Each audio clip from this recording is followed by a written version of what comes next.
Well, I tell you what, Coach, it's been a fantastic year for the Monarchs this year to go all the way to the state championship to finally, kind of like Bum Phillips, kick that door in. I know that the young men are still like up in the air. Yes, sir, they are. They were very excited about making it there, and actually some of the guys are asking when the weight room's going to open back up. But we're trying to give them a little break, and we're going to start back off, open the weight room on the 30th. That's gonna be fantastic, especially moving up to the new conference next year. You got some sturdy opponents coming up next year. Yes, sir. We're moving up to the 3A. We'll be in the conference with Jacksonville, White Oak, West Carteret, Havelock, and Swansboro, and we play all those teams this past year, non-conference wise, and did pretty well against them. Only loss coming to Havelock, and we didn't play Swansboro, but non-conference wise, it's going to be a lot tougher, and I think that's going to get us ready for our 3A conference. We start off with Jones Senior, and then we move to New Hanover, got Clinton coming in, and then always want to put a game that's kind of like a playoff atmosphere. So I got Wallace Rose Hill, going to Wallace Rose Hill. Oh my! Oh yeah! It's going to be a fun season, Coach. Coach, on the bus ride home from North Carolina State, what did you say to the team? Pretty much the guys, they was relaxed. They was wasn't too down. I thought they felt as though they played a good team, played a real good team in Shelby, and the guys knew that we made a couple mistakes as well. With it also being the last game of the year, I think the guys like, hey, there's nothing else to look forward to. We made it to the end, which was our goal, but we didn't win it. But we're going to try our best to get back there next year and to win it. How many seniors did you have on the team this past year? We had 18 seniors on the team, so we're losing quite a bit. Do you have anticipate a lot more guys being able to come in and fill some of those roles? I hope so. I think with us making the state championship, to get more guys out there, we're hoping to get some more guys out there. But we got a good group coming back. Still got Demetrius coming back, got Jamari coming back, Jair and Maurice McIntyre, who missed the entire year. So and the whole offensive line. So we got a lot of good group coming back, but we got some guys we got to replace, such as John J. McMullen and both our running back, Jaquez Koontz and Dwayne Washington. Now, speaking of John T. McMullen, Jim, he received a pretty prestigious award this past week, did he not? Yeah, fantastic award. I just want to say, hats out. I mean, this was a young man that was Coach, was very consistent on the field, very consistent in his deliveries as well, and oftentimes was the spark for the team. Yeah, he was. John T., he had a real good year. I think I told people at the beginning of the season he's going to shock people how well he can throw the ball, and he passed for 1,800 yards or over 1,800 yards and rushed for another over 1,100. So he done the offense real well. He was our leader on and off the field.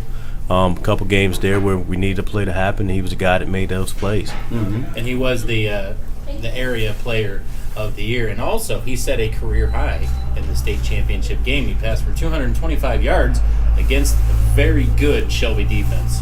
Yeah, he did. If I was asked if coming to the game knowing that he was going to pass more than Shelby quarterback, do I think we'd won? I said, yeah, either that or we were behind one, and which we were. But he played real well that game. I'm extremely proud of how he played and the rest of the team played, and I think everybody in attendance were excited and happy with the product that we put out on the field, and so the guys played until the end, which is one thing that we preach and teach, that you play until that final whistle, and that's what the guys did. Coach, if you could pick one memory from this past football season that sticks out to you the most, what would it be? Honestly, I'm about to say the Bun game. We go in the Bun. I think we're down at halftime. We come back out and we score, I believe it was 15 unanswered points against them to win that game. And go in the Bun, who was highly ranked at that time, and to beat those guys was something special. And just to top it all off, my grandmother had passed away the week before. And not knowing it, but the guys had all wrote Rest in Peace Grandma P on their tape and dedicate the game to her, and they came out and they pulled it out. And so that's one game that would always stick out in my mind. Coach, what did you learn about your coaching abilities this year? One thing that I learned is being a head coach is tough. It's extremely tough, and that everything it comes through me. And I got to be a lot more organized than I was, and I got to I can't do everything myself. Yeah. And head coach is only as good as his assistant coaches, and I had a great group of assistant coaches. I had Coach Cobb, who ran the defense for me, Coach Knowles, who did the offense, Coach Davis, who worked on defense, Johns, Coach Harris, Coach Miller, Coach Jacobs, Coach Lovewell. We just had a great group of coaches there, and we all came together, egos aside, and we did what was best for the team, and it got us to state championship. You know, there was a few Sundays. I go to church over at Northside on Sundays, and there were a few times during church when I'd be walking down the hallway and I would take a peek into one of the rooms, and I always saw the coaches in there studying film. Was there a day out of the week that you guys didn't study film? Well, the only day that we didn't study film together, or that we studied together, was that day. The other days, it was a lot of independent work, and sometimes the coaches get together and call each other on the phone late at night or text each other and say, hey, look at this play here and what you think. But we always met on Sundays and got the film, and we looked at it and put the game plan together, and then we'll come out Monday mornings and work on it and see if we think that'll work. If not, we'll switch it up and just try to get our guys in the best position to be ready to go for Friday night. Now, next year, moving up to 3A, do you anticipate any different coaches on the staff next year, or do you think you're pretty much going to have the same staff? I think we're pretty much going to have the same staff. I haven't really met with the coaches yet. We're going to meet next week and see who wants to stay on, and hopefully everybody wants to stay put. If not, I give them my blessing to go elsewhere, and especially some young coaches, they want to become head coaches, and if that opportunity comes, I can't blame them, because I was at that point too where I wanted to be a head coach. But hopefully we can keep everything intact and continue to build and go forward where we want this program to be. Coach, this was the pilot year for the playoff format to being the way it was. We had spoken a couple weeks back about some of the differences we thought maybe with the system. If you could change one thing about the playoff system the way it was this past year, what would you change? If it stays at the pilot system, one thing that I would change is that they need to look at your overall record and where you finish at. For us to go on the road, finish second in our conference, to go on the road to play the team that finished third in their conference, to me it really didn't make any sense. But you play whoever they put in front of you, and that's what we did. We got on the road and traveled around them, and I thought maybe they should have been coming to us. It seemed throughout the playoffs, the earlier rounds we were farther away. And as it went on, it seemed like we were eliminating teams that were in the Mid-East, as it seemed like the East had a pretty good year, because the farther we went, the closer the games got, which meant the East was beating the Mid-East when it came to 2A. And do we anticipate the same format next year for 3A? Right now I haven't heard. Hopefully they do away with the pilot system, because like I said, that's tough. Just for instance, if with the non-conference schedule that we have, if we happen to say we lose all of those, which I hope we don't, knock on wood, but we finish second in our conference, there's a chance that we don't make the playoffs because of our record.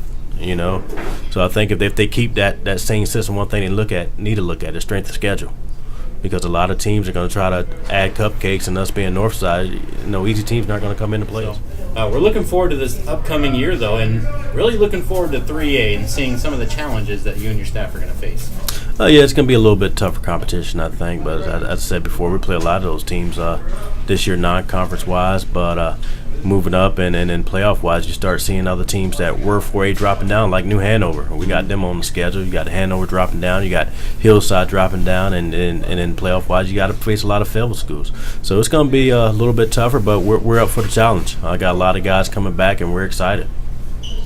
And I think that's going to be the key. It's going to be the challenge. Well, one thing Northside has shown since that school has opened up has been their ability to accept the challenge and to deliver on the challenges as well. So even with the tougher schedules that we look at coming in next year by moving up, is that I think that my humble opinion, being from Texas, it's pretty big, is that Northside is going to be a formidable force in that 3A.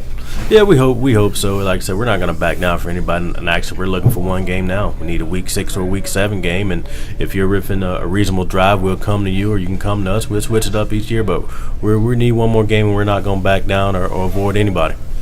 Coach, we want to congratulate you on an awesome year. It was fun following you throughout this whole journey. Now, we talked quite a bit off camera, off microphone. You and I had a few conversations, and just following your story this year, the book, if you will, that was written. It was a magical year, and I wish that all the listeners, they can't see me, thank goodness, right. All the listeners, I wish they could have followed that with us as close as we were able to get to you and the team, and it's just been incredible. Anybody that follows Northside football, if they weren't a big fan of high school football in general before the season, you definitely are now. And that's one of the things that we want to thank you for, is the opportunity to be able to follow you guys through this adventure.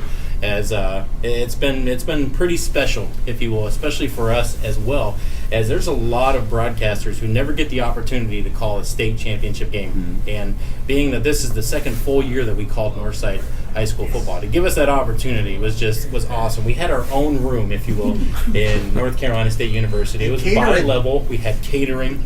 And we almost forgot that we were there for a football game, to be honest. There were times when we were calling the game and thinking about what we were going to eat next, because there was just a big buffet of food and coffee and hot chocolate, and it was incredible. We're really glad that you had a chance to experience that. Something that is lost in this great season that we had. Coach, this was your first year as a head coach. And when you think about that, think of how many first-year head coaches, I'm talking any level, can get their team to a state championship game. I can count how many I know on one finger, and that's Coach Kendrick Pollock from the Northside Monarchs. So again, we want to congratulate you on that, Coach. My senior class, you bought into everything that I asked you to do, and you was great leaders. You're going to be hard to be replaced, and hopefully next year the supporters still continue to come, and the guys they had a good leading group, showed them what to do in the off season, and hopefully the guys that are returning will pick up that torch or that flag and carry it on and build on, for we'll have a outstanding year next year. Coach, we appreciate your final thoughts.